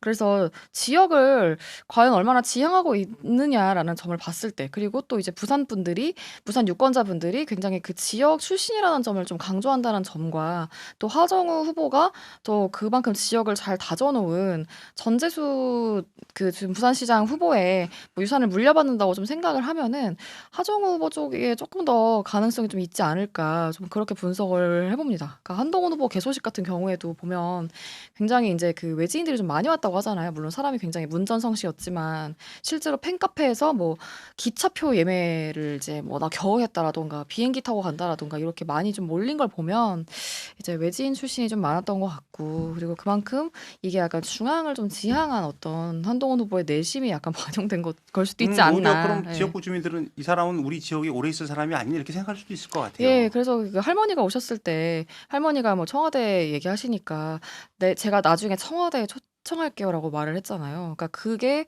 어떻게 보면 한동훈 후보의 좀 무의식을 보여주는 것이 아닌가라는 생각도 좀 해봤습니다. 뭐 우리가 남이가 그러면 되지 뭐.